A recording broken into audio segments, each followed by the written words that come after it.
The House Committee on Capital Investment will come to order. The committee legislative assistant will note the roll, and a quorum is present. I'd like to have a motion to approve the minutes of Representative Juergens. Have you perused the minutes of yesterday's meeting? Oh, that's right, it wasn't yesterday. Of January 30th's meeting. I have, and I move the minutes. All right. Any discussion? Hearing none. Some of us were here for yesterday's meeting. Do you have the minutes? No, but we do have a picture to prove it. Those in favor say aye. Humor, but Opposed? Nay, passed. Okay. And speaking of the meeting yesterday, I'm certainly sorry that there was a little misunderstanding and some people didn't get the notice that we weren't meeting yesterday. And by the way, there were people from both caucuses that showed up. Well, we are bipartisan in that. Yeah, it was, but there were more Democrats present. I won't make any comments about that. But I guess particularly at this time of the session, things are a little more, less definite as to when we're meeting. We'll try to make sure that everyone knows. And I was trying not to be critical. I know. I just wanted you to know if possible, we could put that picture in as a part of the record, however, so that there was in fact a meeting yesterday. We'll vote on that. We'll vote on that later. But moving on, one other thing I did want to note before we get going today, and that is that our committee researcher here, Brian Rosenblatt, is his last day with us. And thank you for your service and the work that you've done over the years. We could maybe squeeze you in on the bus if you just want to come with for fun next summer, but let us know. But thank you. Okay, today, after we have approved the minutes now, what I'm going to do is bring House File 575 before the committee. It's not in the folder, so we're going to do Jeff Freeman first. Mr. Freeman, from the Public Facilities Authority, would you care to give us your report, please? And then after this, we have a couple of bills that we need to consider. Okay. Welcome. Good afternoon, Mr. Chair and members. My name is Jeff Freeman. I'm the Executive Director of the Public Facilities Authority. I believe in your packets you have a set of our handouts that I'll be going through some fairly quickly, but happy to stop at any point and answer questions. First of all, just kind of an overview. The Public Facilities Authority is a multi-agency authority. Really, our primary mission is to help cities finance water infrastructure projects, primarily wastewater and drinking water, some stormwater as well. Our agency is governed by a board of 6 state commissioners that you can see listed on the handout. The Commissioner of DEED, Employment and Economic Development, is the chair of the PFA board. Essentially, the PFA is an infrastructure bank or a bond bank. We manage investments and transactions of 3 revolving loan funds, also administer a number of different grant programs. Our member agencies all of the programs that we administer are done in conjunction with one or more of our member agencies. They are responsible for setting project priorities, doing technical reviews of the projects. PFA staff do the credit review of the city's finances and the enterprise fund, award the loans, service the loans, coordinate funding among all different programs that we administer, as well as other funding agencies, and help cities kind of navigate the whole process. We receive our largest funds are the Clean Water and Drinking Water Revolving Loan Funds. We receive federal and state dollars for those. To support those, we're also authorized to sell PFA revenue bonds up to $1.5 billion. PFA bonds are not backed by the state. They're solely backed by the loans, the loan repayments that we've made and investment earnings of the funds. They're rated AAA by all 3 rating agencies. Current bonds outstanding about $974 million, and we have about $2.4 billion in assets. The revolving loan funds with the federal and state dollars, federal capitalization grants, there's a state match requirement, and then all of the loan repayments under federal and state law revolve back to support new loans. So these become permanent sources of low-interest capital to help cities finance their water infrastructure needs. Currently, the Clean Water Revolving Fund has an average annual lending capacity of about $94 million per year. Drinking water, about $39 million. PFA receives no state general fund dollars for administration. All of our admin funds are paid through financing fees and a small amount of set aside from the federal dollars that we get. We're a very small agency. We have 10 staff. Some support functions we contract with the Department of Employment and Economic Development for. And then we also, through interagency agreements, pay for staff at the Pollution Control Agency and the Health Department, mostly engineers and people involved in the technical project reviews. On the back side, or the second page, you can kind of see an org chart that sort of visually illustrates all the different departments and how we work with each on the various programs and funds. The next page then gets into our governor's bonding recommendations for the PFA this year, a total of $167 million.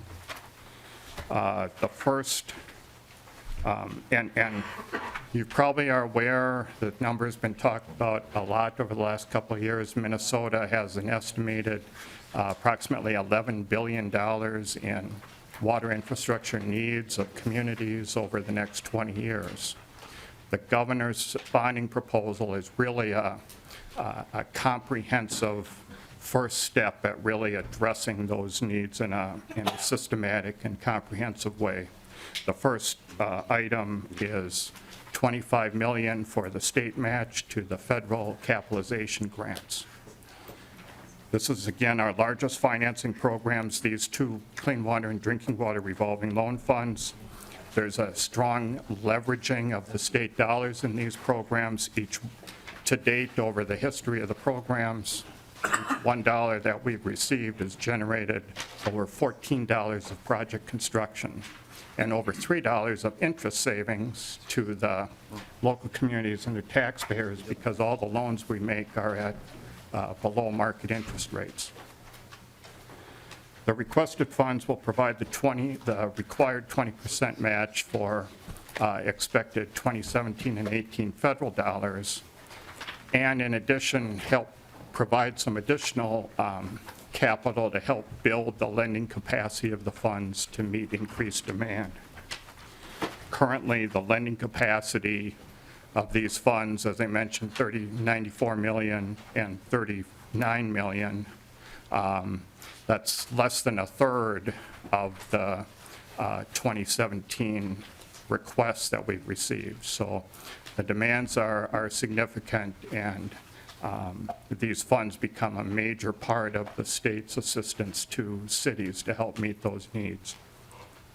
The second item of the governor's bonding request is the WIF program, which is the Wastewater Infrastructure Fund. It's been around for quite a while. legislators I know are pretty familiar with it. These are the grants that are based on affordability criteria that are packaged with our loans, or in some cases matched with USDA rural development financing, primarily focused on smaller communities that have the greatest financial hardship. The governor's recommendation this year includes a major change to expand that program to also include drinking water infrastructure projects, again, based on affordability criteria. The total request is $80 million. Right now, the grant cap is $4 million. The governor recommends increasing that to $5 million. Finally, the third item, the Point Source Implementation Grant Program. The recommendation there is $62 million. These grants help cities upgrade treatment plants to meet or reduce specific discharge of specific pollutants to meet water quality goals set by the Pollution Control Agency.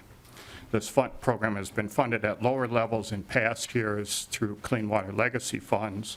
The governor's proposal is to supplement the Clean Water Fund dollars with bonding and to significantly increase the grant percentages and maximum grants from the current 50% to 80% grants and the current cap of $3 million to increase that to $7 million per project.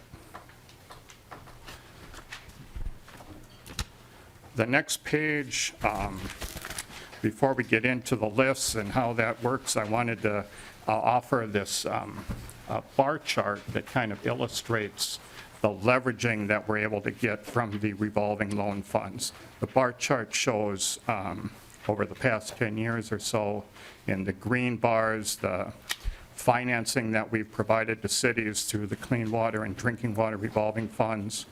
The blue columns are the federal dollars, the red are the state dollars that have been appropriated each year. You can see that because of the loan repayments that have been building and continuing, actually in the case of the Clean Water Fund goes back to 1990, all those repayments have created a lot of strength to continue to make these loans on an ongoing basis. The federal and state dollars support those loans and allow us to do the below market interest rates. Currently, most of our loans are at about 1.5%.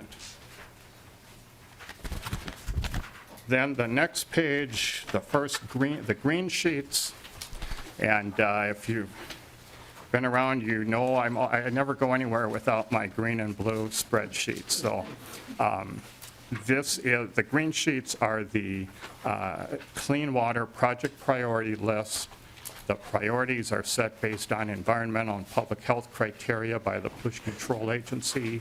Projects are ranked 1 through 300 and something. This is generally a 5-year list. So cities with projects on this list, some are just in the early planning stages and others are ready to go to construction right now.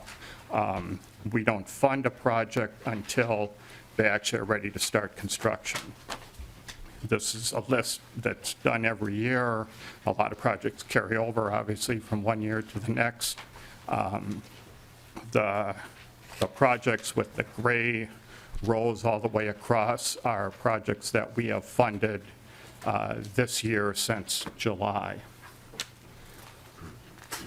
You can see that the total project cost here, which I think is about $1.5 billion in total, and then the next column over, it says CWRF loan 2017 IUP requested loans. These are the projects with dollar amounts in that column have requested loans for construction projects in 2017.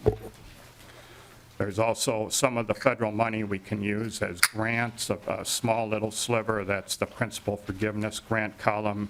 You also see a column for WIF. You see with what we've awarded and reserved to date, as well as the estimated needs under the governor's recommendation for the higher grants and the program based on the affordability criteria. There's also a column for the point source implementation grants, which show both what cities would get under the current program, as I said, 50% up to $3 million, as well as the increased levels that the governor has recommended. You see there's also a small community program that we run, and then you can see to the far right the other funders, some of the other funders that we work with and coordinate with, primarily USDA Rural Development, who also run loan and grant programs in a similar fashion. We coordinate with them, determine which program works the best for particular projects, and in some cases, use our state WIF grant funds to match with their dollars. After the green sheets, there is an alphabetical listing if you're trying to find a particular city, and of course, I'm always willing, if there's particular cities that you're concerned about, that you've heard have projects that they're looking for financing, I'm happy to meet with any of you to go over in more detail particular projects. The blue sheets. Mr. Freeman, how far down the list does 167 million get you? We have historically, over the past several years, the green sheets, the wastewater list, we've been able to fund down to 45 points. So any project 45 points and above that has a construction project ready to go, we can at least offer the loan funds to them. The grants, we try to hopefully have the grants and the loans sort of balance, but typically we run out of the grant funds much earlier as we come down the priority list. The loan funds can go further. With the projected increase in grant funds proposed by the governor, that's also going to put more pressure on the loans. The grants are kind of the limiting factor. A lot of these cities that are higher ranked just can't afford to do their project with the loan funds by themselves. So they're waiting to try to get some grant money, and then when grant funds are available, we're able to package in with the loans and fund those projects. So they kind of go hand in hand. What is Mr. Freeman, the last several bonding years, not counting last year, what is the average bonding amount that you received? Just a ballpark. Mr. Chair, it does kind of bounce around and up and down. I believe for reference, 2014, we received 18.3 million in the 2014 bonding bill, and then there was a small bonding bill again in 2015, and we received another 10 million. So over that 2-year period, 28 million, and all of those funds are now committed to projects, most of which are under construction right now or ready to start this spring. Well, it seemed to me over the years that it was about 30 million, roughly. Mr. Chair, we've never been as high as 30, but usually right around 20 or sometimes a little higher. Well, the point I'm trying to make is if you're reaching 45 on previous bills, with this bill, if it were significantly higher, like 140 million, 160 million, wouldn't you be a lot farther down the list? Mr. Chair, I hope we can get somewhat further down the list, but as I said, with additional grant funds, it means that some of these higher ranked projects that have been there for years and haven't been able to proceed now hopefully will be able to proceed, which means for a given point value of 45 points, there's a lot more fundable projects within that range. And so it's something we look at each year, demand and requests compared to the funding available. That cutoff point is set each year. I'm hopeful we can maintain it at that 45-point level. And hope, and maybe even stretch it a little further. There's a lot of good projects below 45 points that I would like to get to, but we'll have to see how it goes. Okay, Representative Hausman, do you have a question? Yeah, to that point, so just to follow up on that, what I seem to recall in years past when we would inquire about a particular town and why it wasn't moving forward, you reminded us it's because perhaps that local government hasn't done the certain required steps. And so my question was, just given your time, your staff time, and some of these projects where the local government hasn't yet done their work, do you have any sort of ballpark figure in this next year how much work you could actually get done to the point of approving a project? Because I know there are time constraints in your department, and there are obligations that local governments haven't yet done. So, I mean, just to the chair's initial question, if we put this much in, would you get through this many projects? You can't really guarantee that because you don't know if the local governments will be ready. And if you're working with the same staff you always have, how that would happen. Mr. Freeman? Mr. Chair, Representative Hausman, you are correct. There's a lot of sort of factors in there that affect how quickly projects can move, and a lot of it is at the local level. A lot of it beyond our own staff resources is the consulting engineers and the contractors that build these projects, and the capacity there goes up and down, but of course it's also affected by other construction projects that are going on at the time. So it's hard to say for sure. Certainly with the fee revenues that we generate, we do have some ability to hire additional staff if needed. Pollution Control Agency did receive some supplemental funding last year based on they haven't started spending it yet, but it was based on the knowledge that the proposed increased funding will generate a lot of additional projects. And so, we have sort of tried to put some things in place and are prepared to respond as much as we can, because what we really try to do as much as possible is we want, when the city is ready to do their project, I want the cities to set their schedule and to communicate that with us, and to the maximum extent we can, when the city's ready to do their project, we'll have the funding there for them and able to process the funding and get those projects done. That's our goal. We've been pretty successful at doing that within a fundable range, and this certainly is a ramp up of funding, and which will lead to a ramp up of projects. We'll hopefully be able to respond to that. Well, maybe I'll just follow up one more, because the first question you asked, if we put this much in, you'll get down to X number. So you can say all the projects down to that number, they're all ready to go. All you have to do is arrange the grant. That's what I'm trying to get a clearer sense of. Mr. Chair, Representative Hausman, the cities, a lot of them are actually what you would call shovel ready to go. Other projects have completed the planning work. The cities have not fully invested in the next step, the design work, the plans and specs to have a construction-ready project.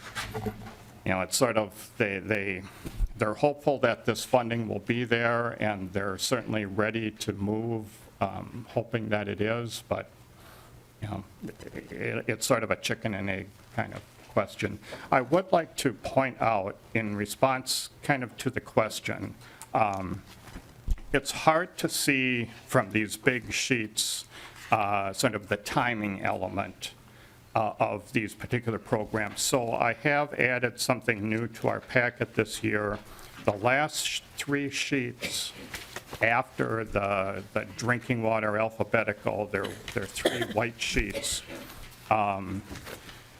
There is a sheet for the WIF program for wastewater projects, one for the WIF program for drinking water, and one for that point source implementation grant program. These are the last 3 sheets in your packet. Starting with the wastewater one, if I can, this shows projects on the current priority list that have an identified need for the WIF grants, both the projects that have already been approved for 2016. These are literally, as I said, shovel-ready projects. Plans and specs are approved, they're ready to bid, as well as 2017 projects that are in line for 2017, meaning they've got the planning work done. In some cases, they have started the design, plan, and spec work, but these are projects lined up and ready, planning to be ready to go for 2017.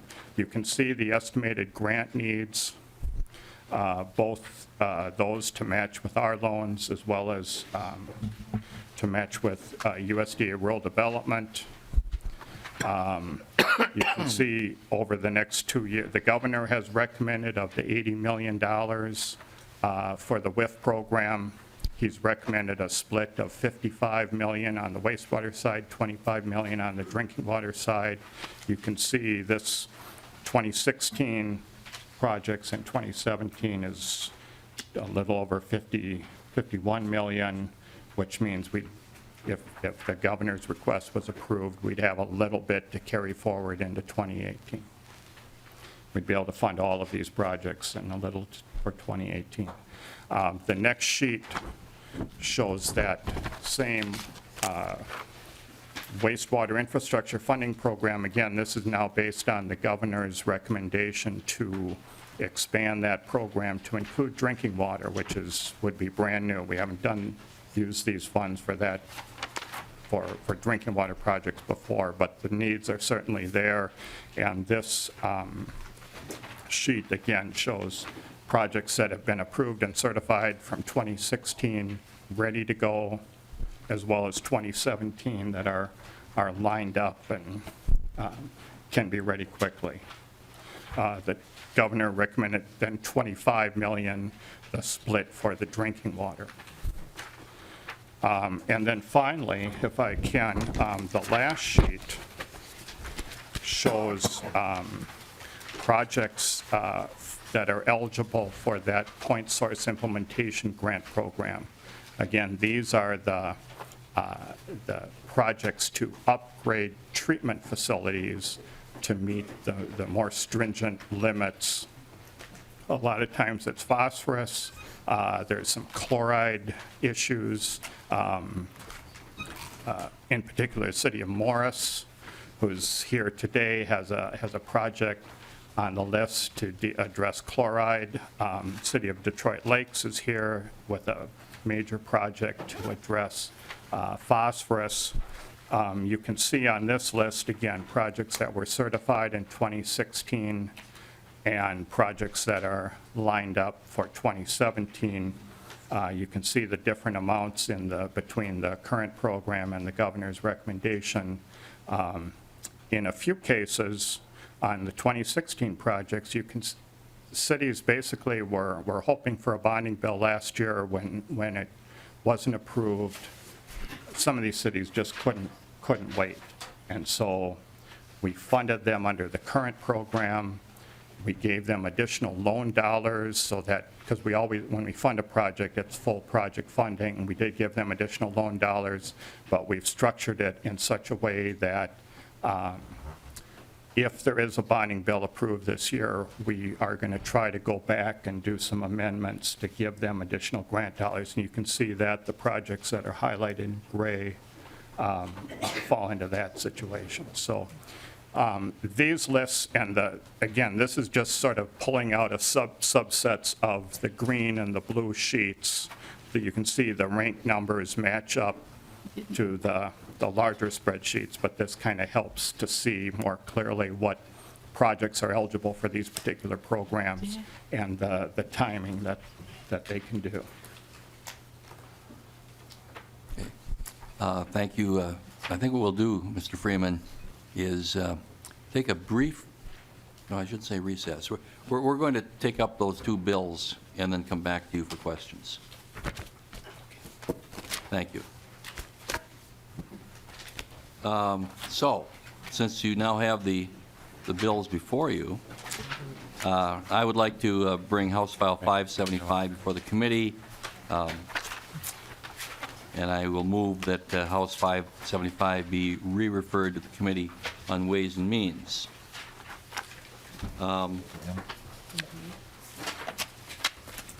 These are, if you haven't figured it out already, vehicle bills. We're just trying to,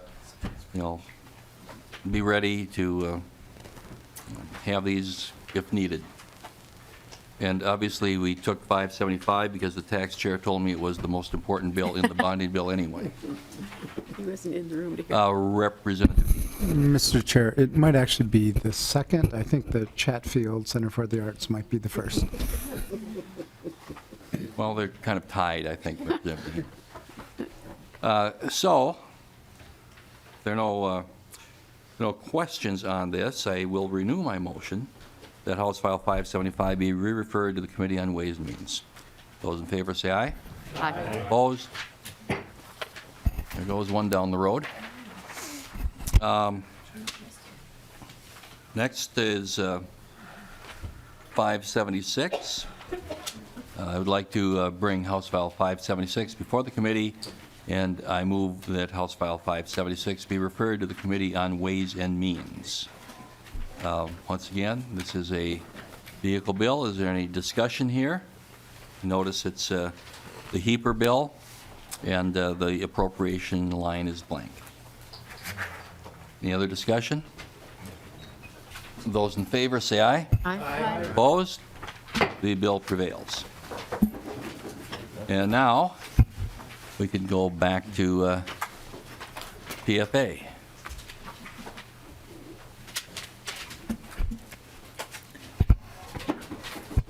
Mr. Chair. Yes, Representative Lilly? Mr. Chair, as they're coming forward, I just want to express my support for the Lanesboro Dam. I believe they had the best pastries and treats on the, if that's my, I think it's pretty accurate memory, so. Well, thank you, Representative Lilly, and certainly the support of a capital investment committee cannot be bought off by food. However, it was good at Lanesboro, I will admit. Are there any questions of Mr. Freeman? I will say there are a couple of testifiers here as well. Representative Hansen. Thank you, Mr. Chair. And Mr. Freeman, I was listening, but I'm not sure, you mentioned per capita. Do you have a breakdown of public investment per capita for these communities that they're receiving? Mr. Freeman? Mr. Chair, Representative Hansen, I don't have anything prepared, a breakdown of per capita. Certainly, the project costs per capita are greater, much greater for small communities. There's no doubt that smaller communities have fewer users to spread the costs over and have a much more difficult financial challenge to maintain the infrastructure. Representative Hansen? And so, knowing a number of small communities and having a couple of small communities in my district, so is there a threshold where they're too small, where they're not going to receive the money because they're no longer viable? Mr. Freeman? Mr. Chair, Representative Hansen, we do not have a specific threshold at which they're too small or not viable. We recognize that, well, as we're doing financial reviews of all our projects, we are looking carefully at making sure they set the rates in order to operate and maintain the system and pay back the debt, whether it's our debt for the new project or sometimes existing debt that they've already previously incurred elsewhere. That can often get quite expensive. The WIF grants help, but typically it's still very expensive even with a WIF grant. The point source grants can help some, but the basic replacement of aging infrastructure that, once a city has a drinking water system or a wastewater system, they're in the business forever. There's no way to sort of back out of that, at least not that I can quite comprehend how it would be done. So it becomes difficult, there's no doubt, for small communities to maintain that infrastructure. That's why the WIF grants are so critical. We do not set a particular threshold, but we certainly make sure the city fully understands what the costs are and sets the rates accordingly. In some cases, that's why cities have been on the list for a long time and haven't been able to move forward, because they have a hard time making the local decision to raise those rates to a point that they can afford to do the project. Representative Hanson. Thank you, Mr. Chair. Well, with changing populations and we're all getting older, and maybe the homes get older and the value of those homes is less.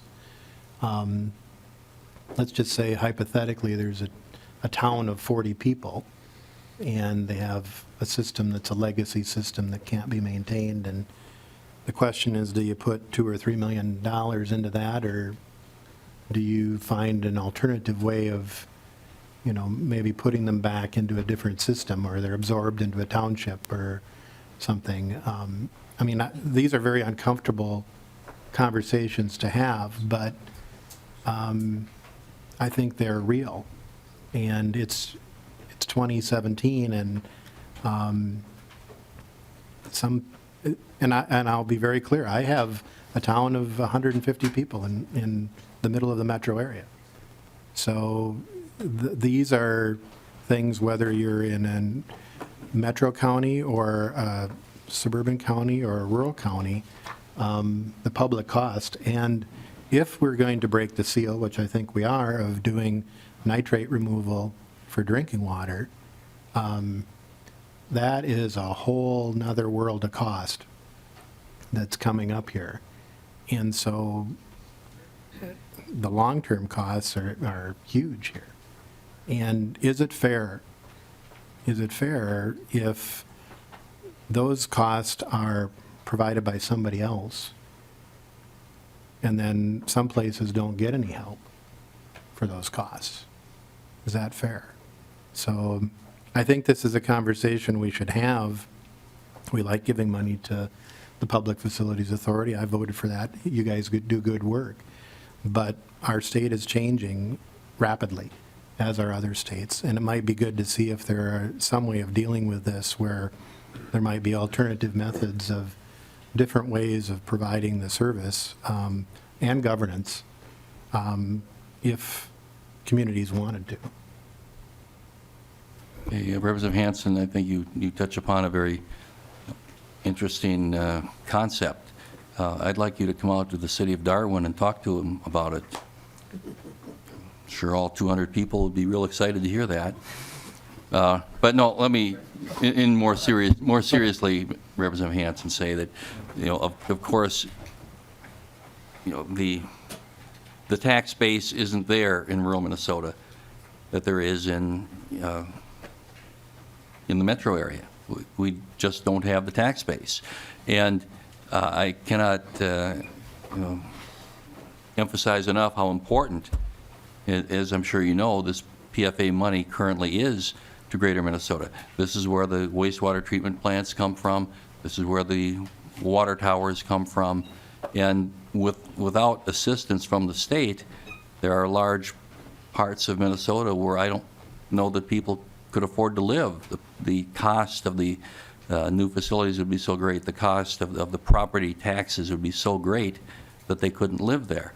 And when we talk about how it influences per capita, it's more than just the place where the wastewater treatment plant is established.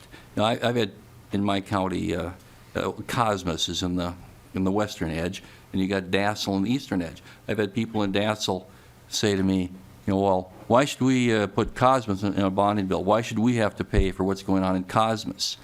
Well, that's because the watershed goes from west to east, and eventually it's coming to Dassel. And so, we have to think of it a little more globally, I think, than just how that plant affects those people in a particular town. Now you can reply, Representative Hansen. And Mr. Chair, and I think you know, and Representative Gunther knows this, the town where I went to school was 300 people. There were 26 people in my graduating class. That school is empty and abandoned right now. There are towns around that are 50 or 25 people. Was repurposed once.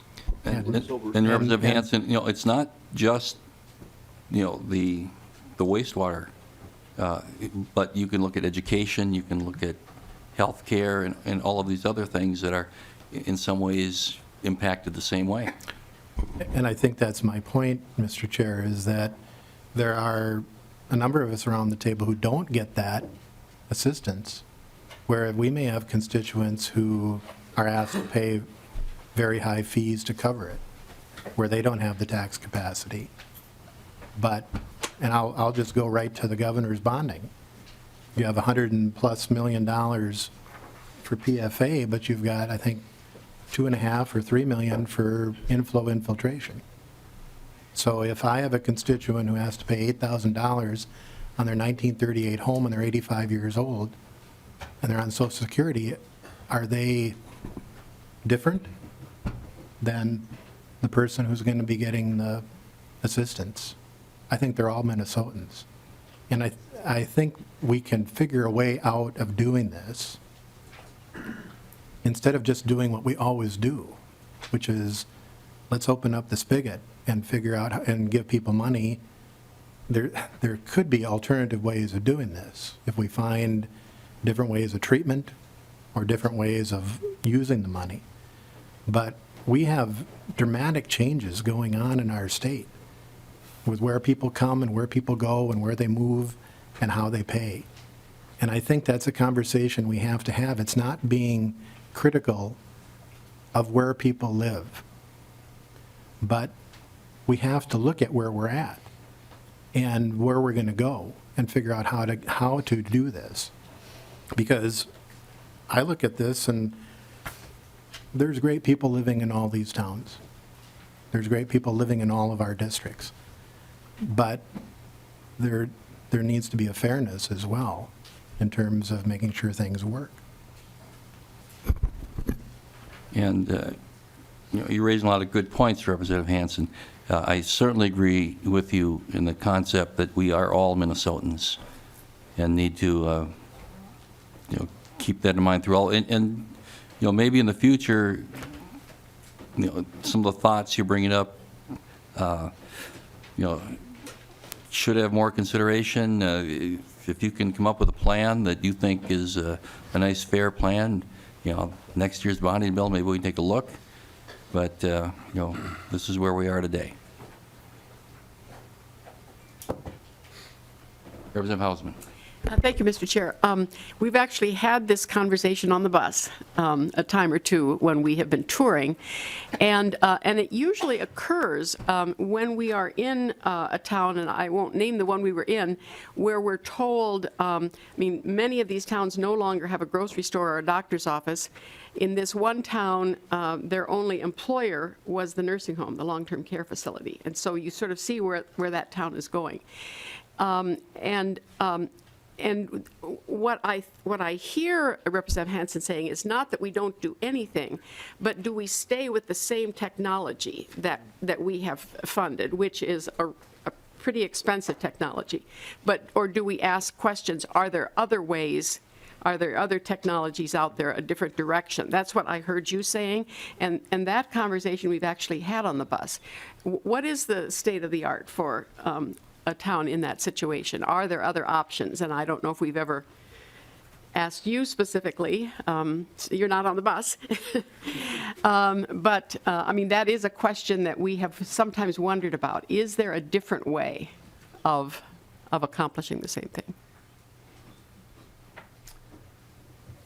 And, Representative Hansen, I don't mean to, denigrate anything that you're saying.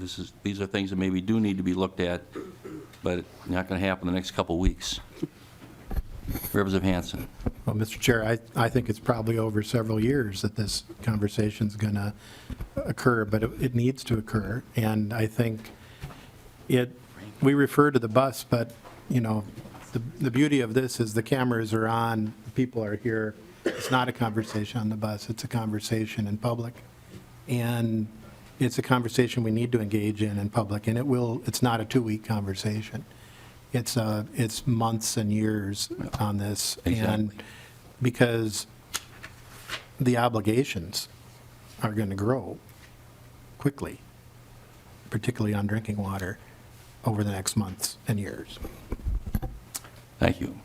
The conversation can continue for a long time. Representative Frankie. Thank you, Mr. Chair. Mr. Freeman, I see there's a community of mine on here, Newport, Minnesota. They're ranked 64th, and I see the project cost estimated, but behind that, through the funding, none of the vehicles are checked or no appropriations are committed. Is this because they are not far enough along in their project, so nothing specific has been taken or appropriated? That's my question. Freeman? Yes, Mr. Chair, Representative.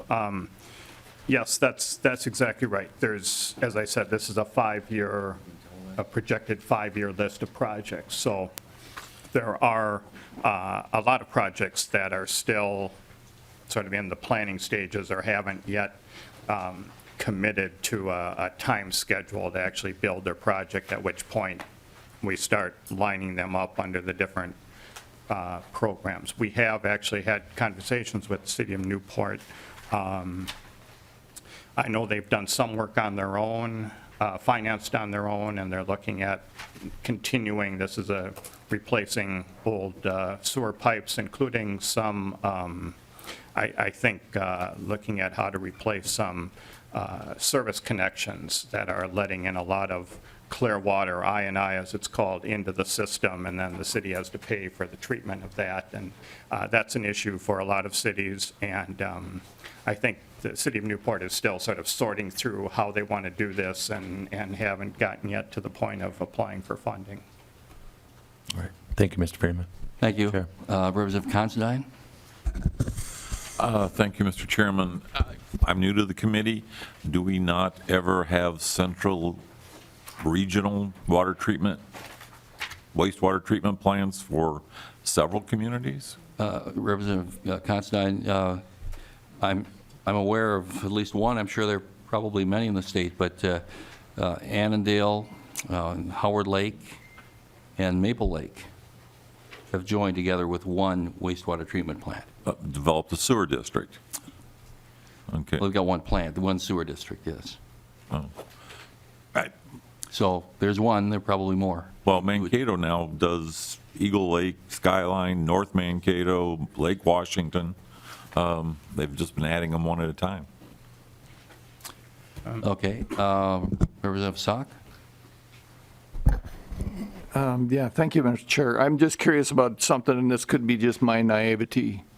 On the very back sheet where it's talking about little individual projects, I noticed that the reason for your involvement, and there's various things listed there, causative probably triggers. I'm curious, is there any weighting done as to order or urgency relative to reason, because some of these reasons, in my world, would move them to number one on any and every list that could ever be generated, like untreated sewage. Mr. Freeman. Yes, Mr. Chair, Representative. Yes, certainly the ranking criteria that are used by the Pollution Control Agency for these projects is heavily weighted toward public health and environmental factors. And so, the ranking numbers that you see do take that into account. The unsewered type communities, which is where you see the fecal notation, those certainly, when there are failing septics and raw sewage directly into a surface water or a ditch or something, those rank very high. But they're also sort of ranked based on numbers and density, because these programs are focused on community systems. So individual septic systems that might have a problem but are dispersed aren't ranked here. But if it's a small community with a high density that has that issue, that tends to rank them higher. So those factors are taken into account. Okay, thank you. I think at this time, Mr. Freeman, you could step down and we will have a couple of testifiers come forward. We have Blaine Hill, the Morris City Manager, and Vernell Roberts, the Director of Detroit Lakes Public Utilities. If you'd please come forward. And I'd like to thank the members for the discussion that we just had. I think that it's an important one that we'll need to address more deeply as we go into the future. Welcome, gentlemen. Thank you for having us. Identify yourself, please. My name is Blaine Hill. I'm the city manager for the city of Morris. You want me to go ahead? You might as well, then we'll go to Detroit Lakes next. All right. Mr. Chair, thank you, committee, for having me here. The reason I'm here is I'm going to talk about the Morris project. It's a water treatment plant. We have a water treatment plant. It's up and running, and we didn't have any plans to replace it. But we also have a chloride problem in the city of Morris because of water softeners and the salt that goes into the sewer, goes into our sewage system, and ultimately gets into the Pomni-Terre River. So we have a mandate from the MPCA to meet our chloride limit that was set by 2020. We were here last year in the legislature, and we came pretty close to getting a bonding bill that would provide some additional funding for us. And we could have started a water treatment plant, and we could have had it built and up and running in 2018. So the question is, why are we building a water treatment plant if we have a chloride problem going into the sewer? Because you cannot correct chloride at a wastewater plant. You can't do it. The cost of doing that would be astronomical. So the general consensus, and I'm actually sitting on a chloride working group with MPCA, the general consensus is that you have to do it at the beginning. We have some of the hardest water in the state of Minnesota, and in order to use it in our residential areas, our businesses, our institutions, you have to soften it. So our plan is to soften it at the water plant. The cost of that new plant is $18.5 million. We actually bid it last year. And maybe just to answer two of the questions that were raised, Representative Hausman, in order for us to get to the point where it's shovel-ready, we had to invest $800,000 in money to design the water treatment plant to be able to have it shovel-ready and to bid out. And we actually bid it out. And one of the other points I'd like to make is that we're actually servicing the city of Alberta, Minnesota, which is about 6 miles away from us, because they could no longer do their own water treatment. In our bid, we had it contingent upon getting additional funding from the state of Minnesota. Didn't happen. We could have started building right after the legislative session was done. We had to let that bid go. We tweaked the bid specs a little bit, and we're getting ready to open a new bid on March 9th to see what that looks like. Obviously, costs have probably gone up. So we're thinking that we're probably going to be in about the same range as we were before.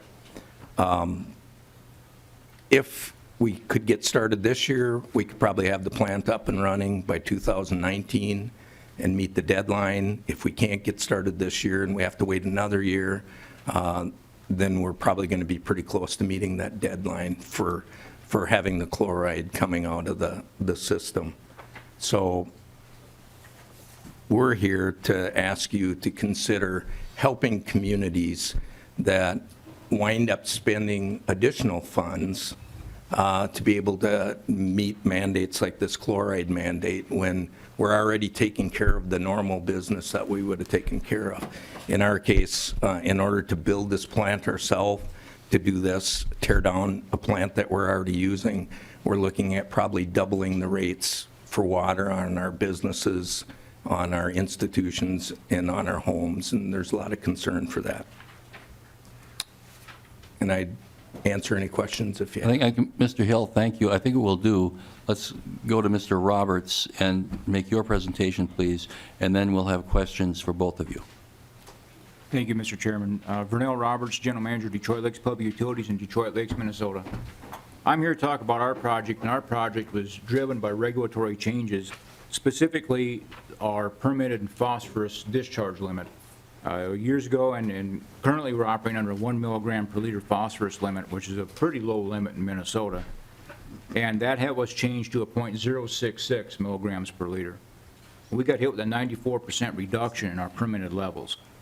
And that's steep. That 0.66 is the lowest and one of the lowest in Minnesota and the upper Midwest for permitted discharge levels. The MPCA also put us into a compliance schedule. So during that compliance schedule, they are requiring us to do a facility plan, system design, construction, and that plan goes for 10 years. The compliance schedule runs out for 10 years. We need to be in compliance by October of 2022. At the present moment, we are 2 weeks away from reviewing the 90% design of our facility. Our plan is to have 100% design completed by March. The plan sent to the MPCA for their review. Approval by the Public Utilities Commission in Detroit Lakes and the Detroit Lakes City Council to advertise for bids in June. Send those bids to the MPCA and the PFA for approval, providing they get funding this year. And award a contract in late July or early August and get a shovel in the ground this fall. We need to do that because the construction project will last approximately 2 years and we need to meet our compliance schedule. $15 million of our $36 million facility is directly attributable to phosphorus reduction. So the reduction and then the permitted reduction is driving the cost of our facility. PFA funding for us is critical. PFA funding, the PFA has some guidelines for what they call the affordability. The affordability for water and wastewater is 1.4% of the median household income in your community. Median household income in Detroit Lakes is $39,762. That means our average residential sanitary sewer bill should be about $46.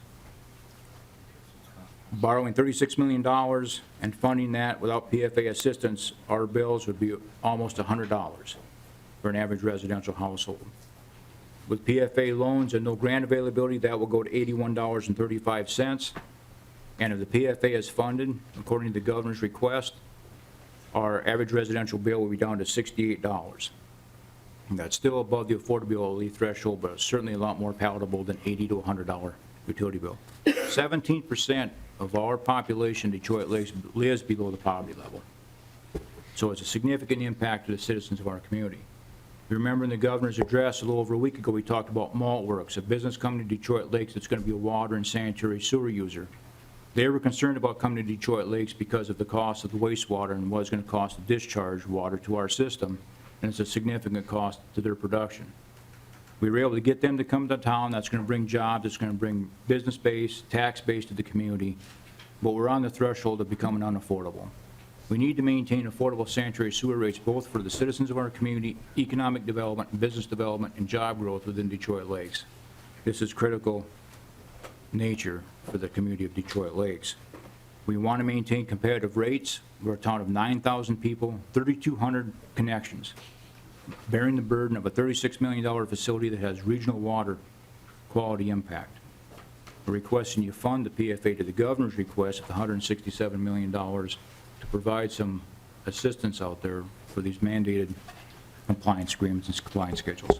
Thank you, Mr. Chair. Thank you, Mr. Roberts. Questions? Representative Runbeck. Thank you, Mr. Chair. And I just wanted to ask of Detroit Lakes, so that's your project, is one of the more expensive ones. Could you just give us a little bit of a sense of what will be occurring with that project? Is that a treatment plant on the shores of the lake? Just what exactly is that?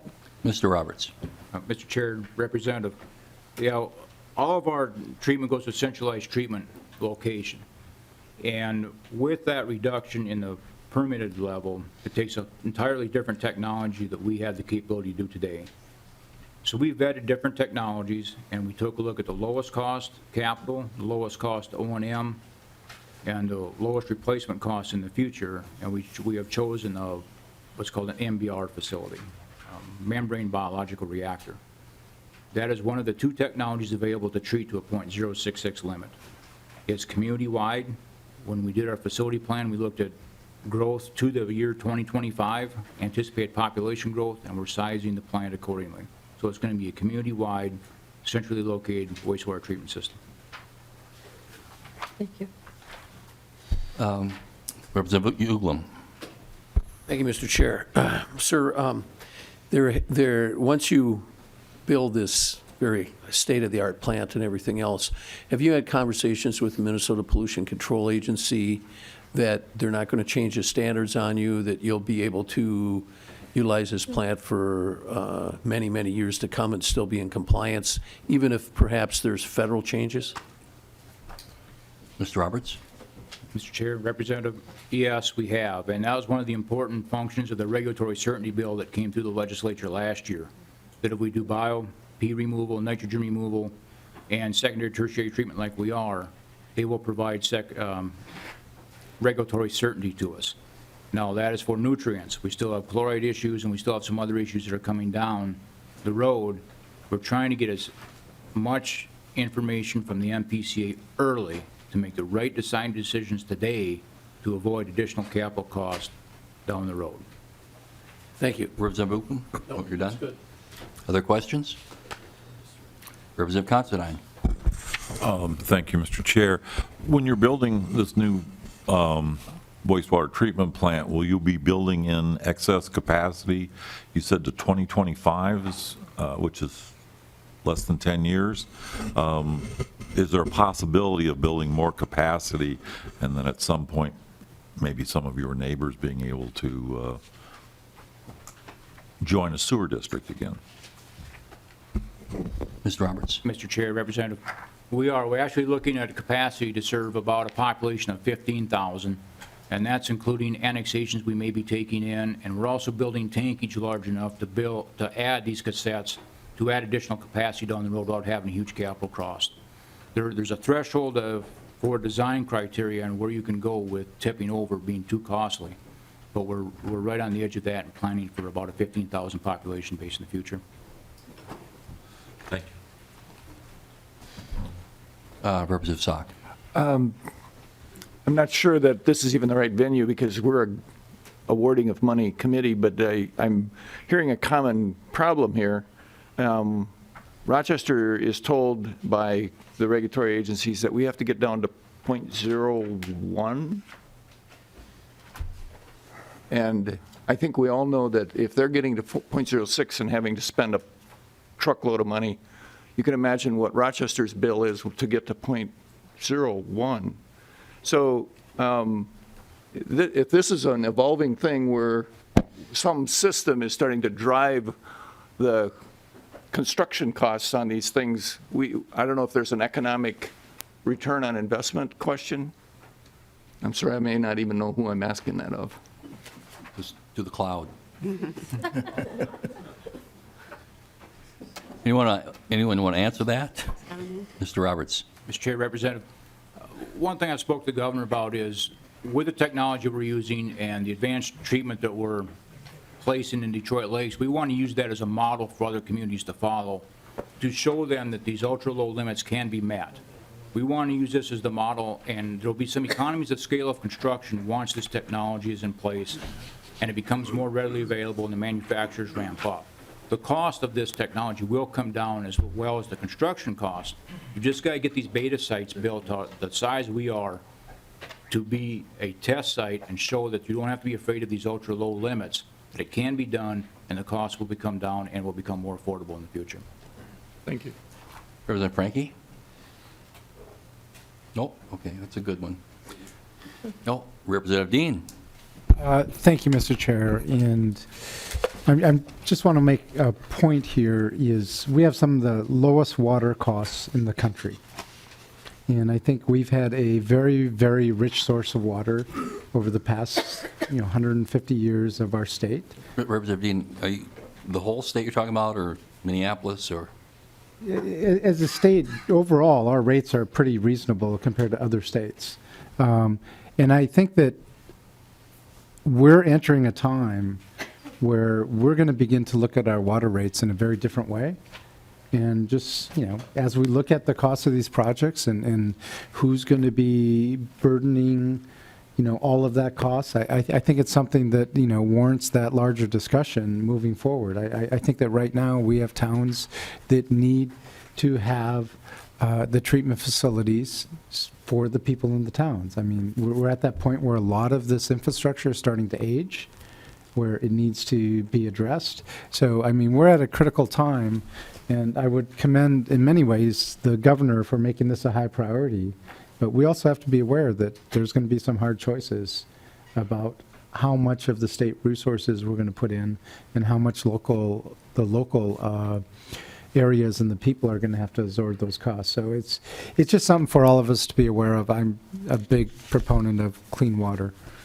I'll probably be supporting most of these projects. Thank you, Representative Dean. And I might add, the governor's proposal, $167 million, that, what we passed out of the House last year was just over $140 million, which is still, I think, by far a record in funding. I mean, as Mr. Freeman said earlier, a lot of times it's been 20 or 25, something like that.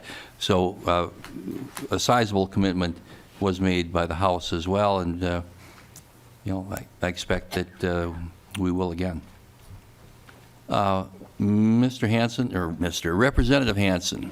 Thank you, Mr. Chair. And, the best method of treatment is prevention.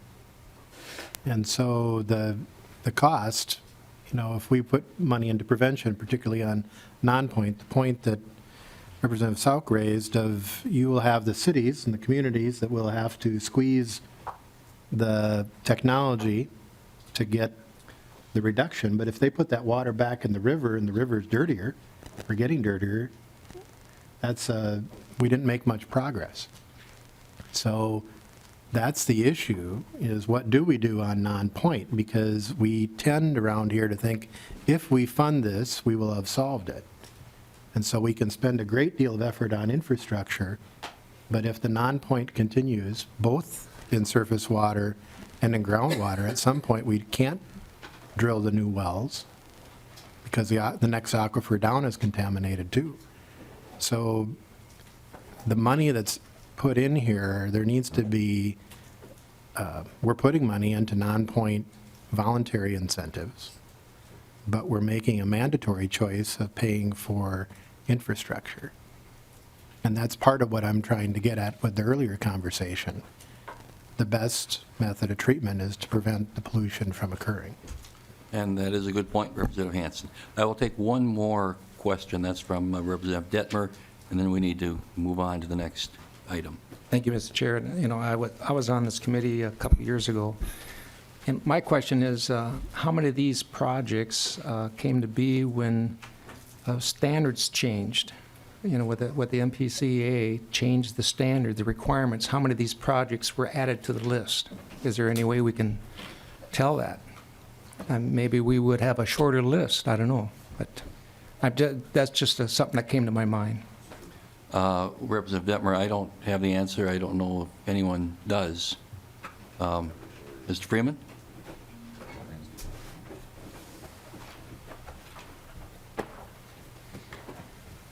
Thank you.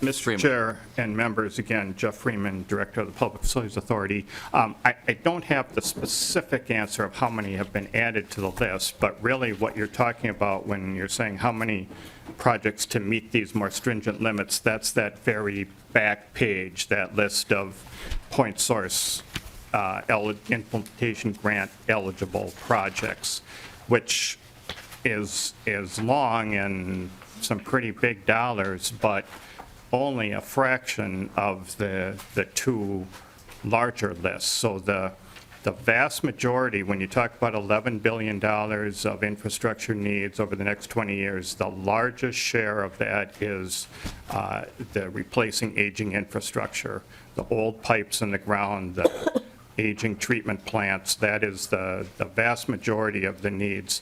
The additional upgraded treatment plants, it's significant, but it's much less than just the overall need to maintain infrastructure.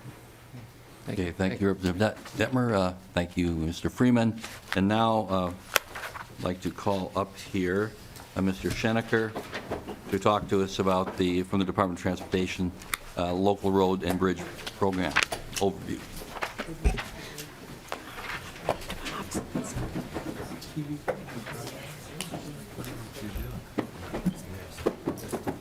Gotta get some. You're going to miss this, Brian.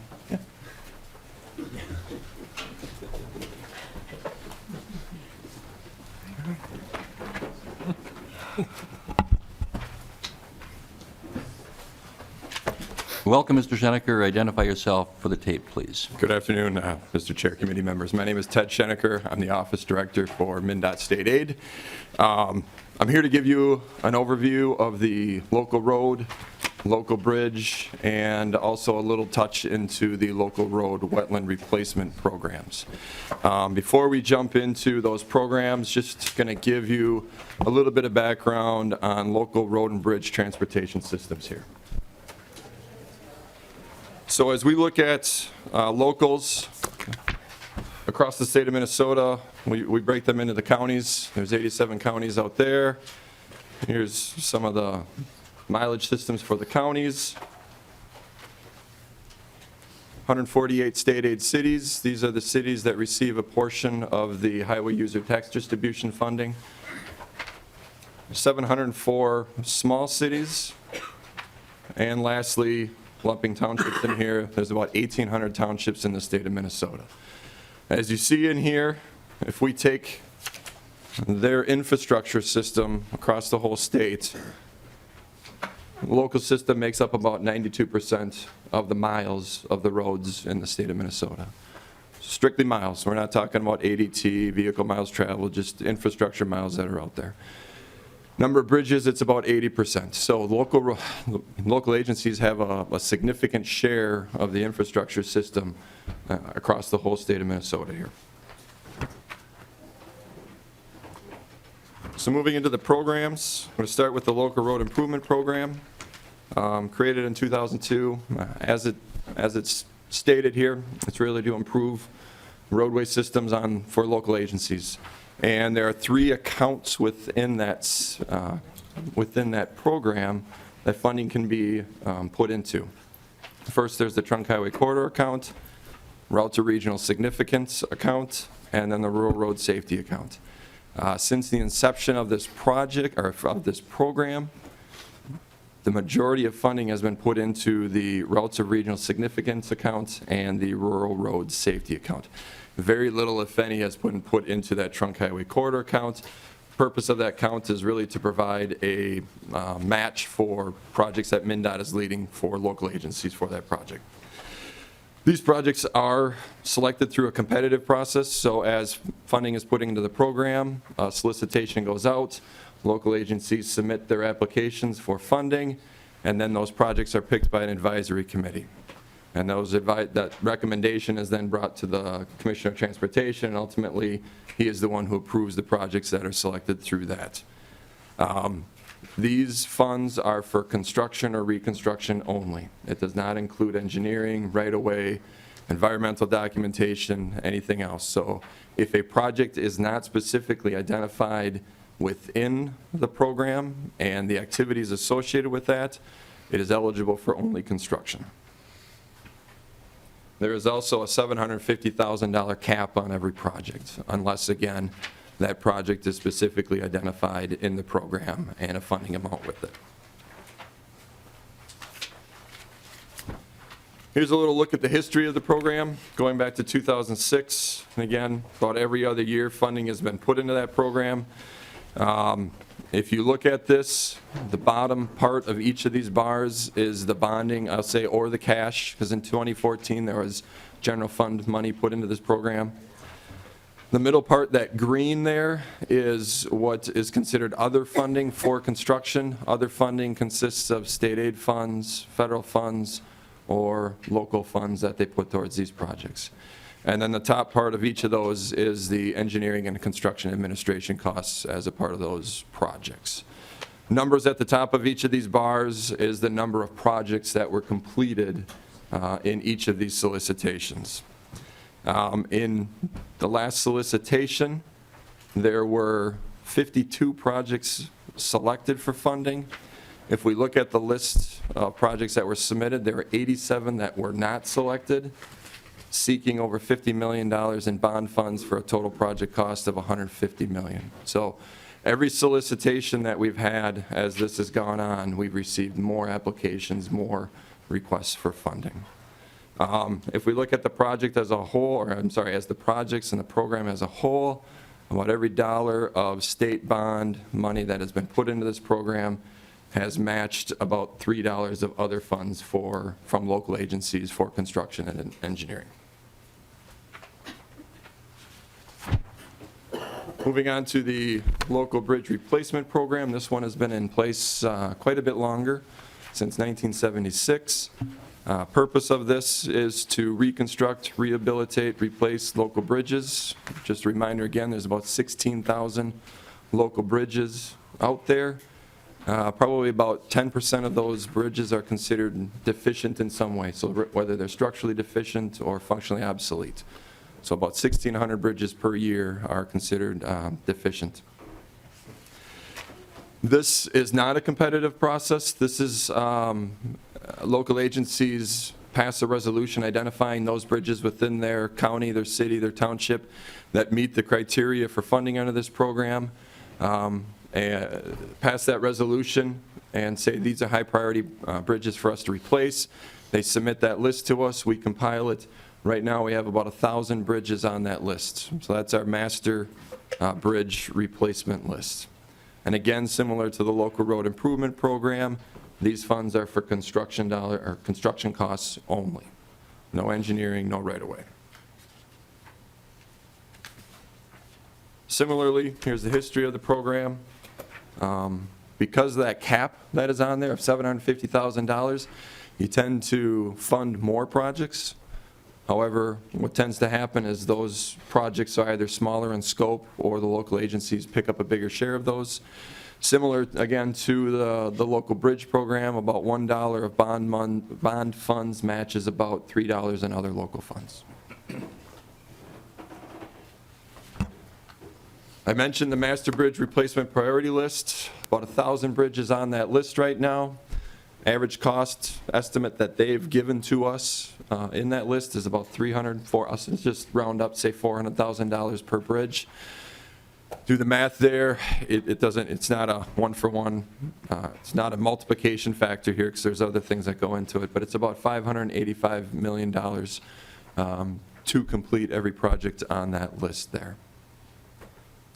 That master list, well, let's move on. A subset of the master list is what we have in our office, which is called a waiting list. These are projects that have been approved by our office, are currently through the process of being approved. So the design is done by the local agency, We've reviewed it for compliance, for state aid rules, other standards, and it's just waiting for funding right now. Right now, there's 149 projects on that list, seeking $36 million in bond funds for a total project estimated cost of about $76 million. And then I'm going to touch on the local road wetland replacement program. This was created in 1996. It's actually administered by the Board of Water and Soil Resources, not through MnDOT. This was established back in 1996 to streamline permitting for both the states and local agencies to address changes that were happening in permitting for wetlands and impacts to wetlands. Historically, this program has been funded by general obligation bonds. With no bonding bill being passed last year, what is happening is this program is running out of money. As of November of last year and continuing this year, the Board of Water and Soil Resources is starting to close bank service areas, which means that the funding that was available for local agencies projects to mitigate wetland impacts is no longer available to them. So these projects now, these local agencies are now responsible for finding the funding to address wetland impacts on their projects. This is an unexpected cost that has, I'll say, arisen since late last year. If we put the timeline into when counties and cities are establishing their budgets, the timeline has passed for them to suddenly reallocate funding towards these projects. And so these projects are in a place right now where they either have to delay the project a year or they are cutting other parts of their program in order to fund possibly the wetland impacts for those projects. Right now, we have 3 bank service areas that are actually closed. This impacts about 50 counties across the state. If you look at that table there, bank service area is pretty close right now to being closed also. That's in the northeast corner of the state up there. And so these are real immediate impacts for projects that we're expecting to go out the door this year. Just as a number here, since the inception of this program, about $36 million has put towards wetland impacts across the state, averaging about $1.8 million per year. So with that, Mr. Chair, I'd be happy to answer any questions. Thank you. Representative Uglum? Thank you. Just a couple of questions. You mentioned the $750,000 cap on the on each individual bridge project and things. Is that a hard and firm number, or does that sometimes get bent a little bit? Mr. Schoenecker. Mr. Chair, Representative, that's a number established by the advisory committee.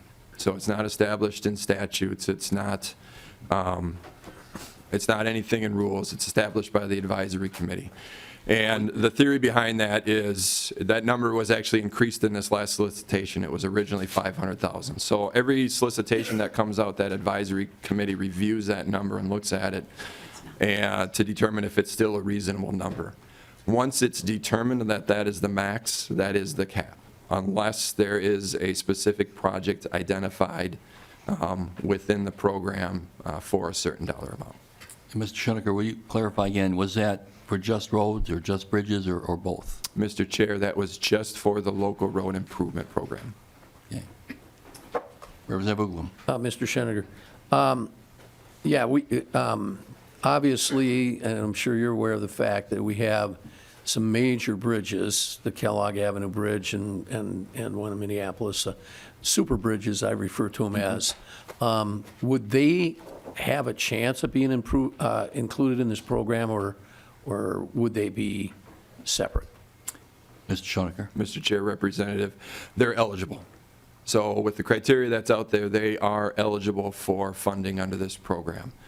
Typically for those significant types of bridges, we would work closely with, I'll say, Minneapolis and St. Paul with those two, and look at the amount of funding that is put into that program. Because right now, from the numbers that I've seen from them, they're asking for about $70 million total for those two bridges from bonding. And so if there's 70 million in the program and it goes to two bridges, that doesn't necessarily benefit the entire state. Representative Uglum? Yeah, good point, good point. You figured out what I was driving at, I'm sure. One other question. You talked about the administrative costs that the agency draws off of the burden in terms of each project. You showed the bar graph there and everything else. What is that generally reflected as a percent? Could you tell me a percent of the project cost? Is it 10% or even 15? What is that? Mr. Schonecker? Mr. Chair, Representative, I want to make sure I'm clear here. In the bar charts, that top part of the bar was the engineering and construction administrative costs for the counties and cities. So it's not a state administrative cost that we take off. It's in order for those counties and cities and townships to deliver the project. Typically, the cost or the percentage for that is about, I'll say 25%. So 12 to 15% for engineering and roughly around 10% for the construction administration side.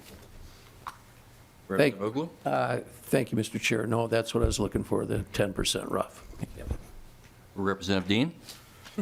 Thank you, Mr. Chair. And just to your comment, Mr. Schonecker, that it does not benefit the rest of the state, I would like to say that lots of times the rest of the state comes into Minneapolis and St. Paul, whether it's to go see a Saints game or a Vikings game or a Twins game, or even to come out for a night on the town or a weekend.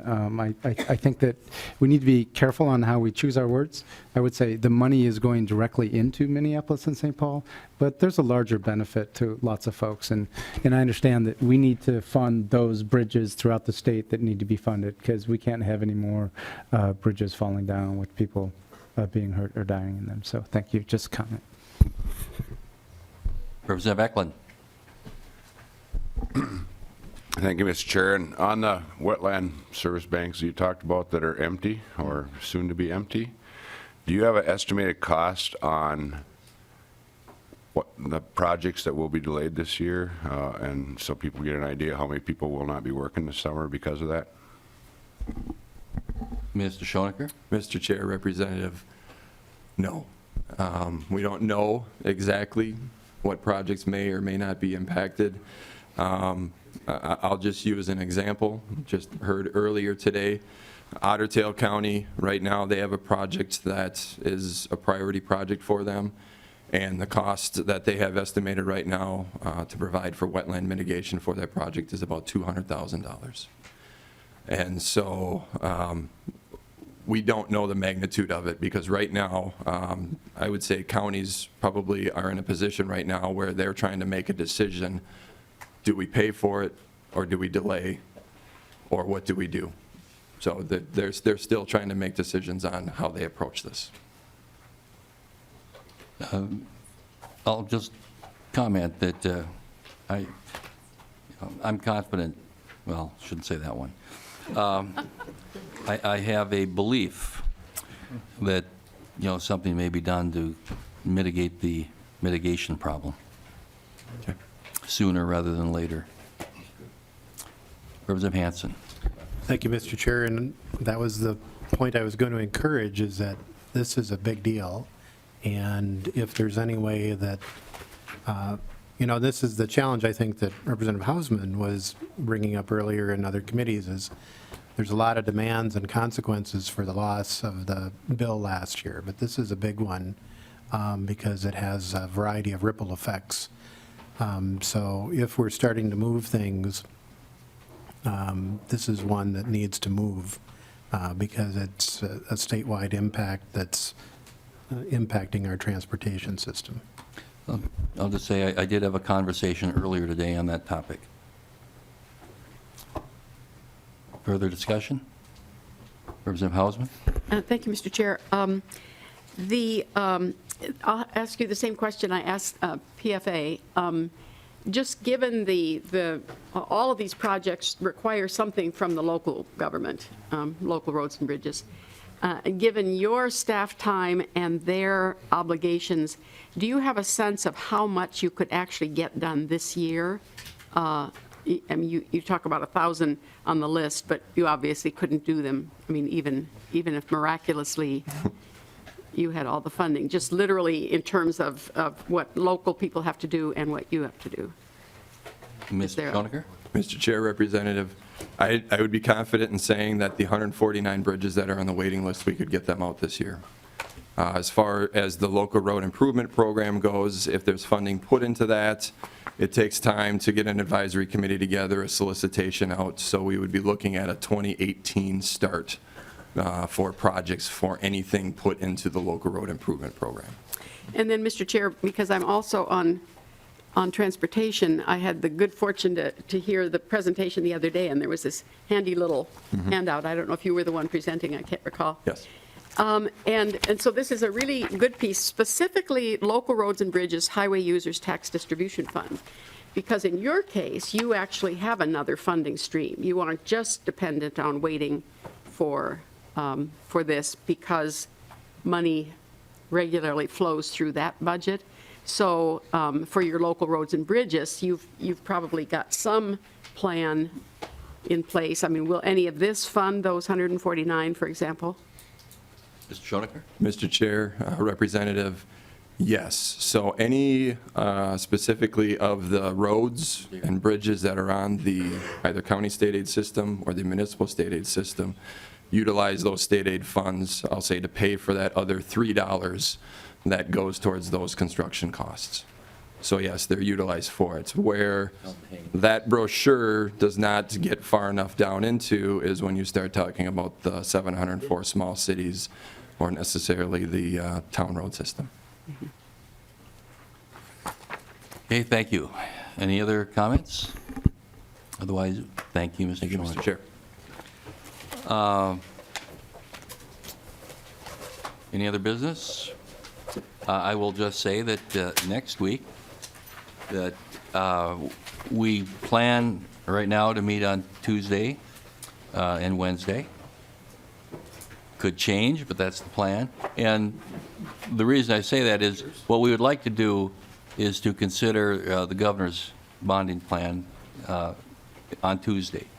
But we have to have the language. And they told me yesterday that they were, within a couple days, it would be done. So we are planning that we will have the language of the governor's bonding bill and then be able to review it on Tuesday. If not, maybe Wednesday, but follow along and we'll see what happens. Representative Considine. If you don't have the language on Tuesday, will we meet on Tuesday? Probably not, but Thank you. watch your email, follow along. Yeah, last one was 3 minutes. All right. There is no objection. I'm sure we can trust As Sergeant Preston said to King, this case is closed. Galen's not here.